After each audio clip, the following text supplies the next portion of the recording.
Howard Stern Show.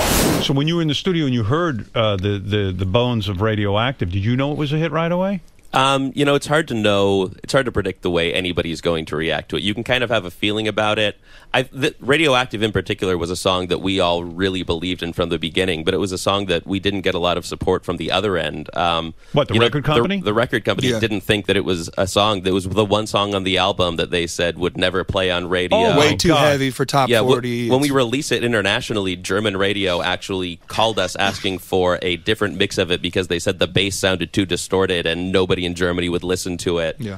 One of the things I do notice on most of your mixes, it's a very heavy bass that you use, but I like that ballsy sound on the band. I do. We had a lot of people right when it came out that were like, your mixer sucks. The band, you guys did your job, but look at the mix. And we were like, no.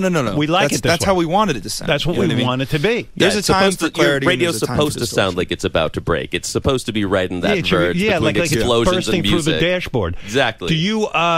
So going back to this song, since you're going to play this one first, Radioactive. You get the song in your head. Yeah. You probably quickly you put this thing together, right? That song? Because, I don't know, for some reason it seems like the best songs are the ones that you quickly put together. Am I correct? Yeah. Okay. And then you go, you record an album, and then who's your label? Interscope? Interscope, yeah. Interscope. They hear it, and they say the one song that won't be a hit is this one, Radioactive. How do you convince them to make this into a single? Well, they didn't say you couldn't put it on the album. So then we put it first on the album because we wanted to come out with a statement piece. We knew that it was strange. We knew that it was unique, and we liked that about it. Right.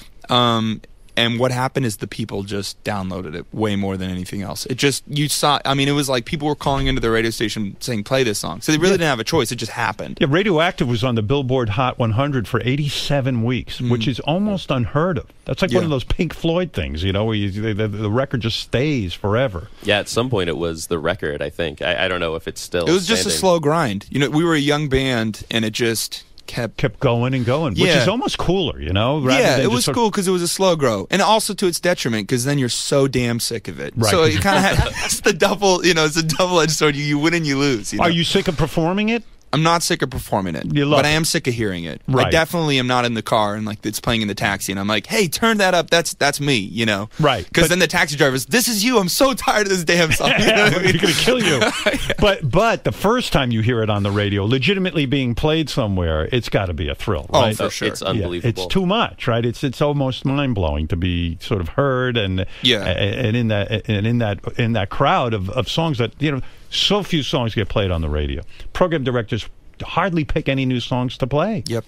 Okay. So really, this came from the fans. This song being, it really was this just organic.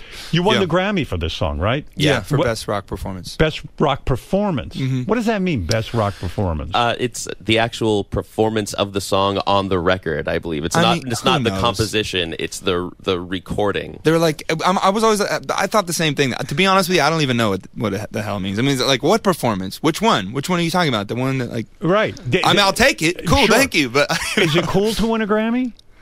Oh yeah, I mean, we like that. I mean, it's better than the alternative, right? It's not, but I don't. To be honest with you, I think it's really awesome, but it is not what defines a great artist. I don't think so. Tons of great, there's tons of great artists that have never won a Grammy. Well, we know the classic story. The Beatles, I don't think, had any Grammys until later in their like when they were putting out song after song. Stones, I don't think, won a Grammy. Yeah. The Who. I mean, you talk about legendary bands that never won Grammys. It's kind of a joke in a sense. It really is. It's just you have to have a mainstream appeal at a certain time. People need to know you. There's a lot of kind of logistics. Did you guys make a speech when you won the Grammy? No, this was a Grammy that we were walking the red carpet and somebody comes and taps us on the shoulder and says, "By the way, you won. Next interview. Scoot along." You didn't even get to be on the broadcast. It's best rock performance, so it's kind of like, yeah, rock, cool, whatever. Let's get on to like pop and hip hop and The Howard Stern Show.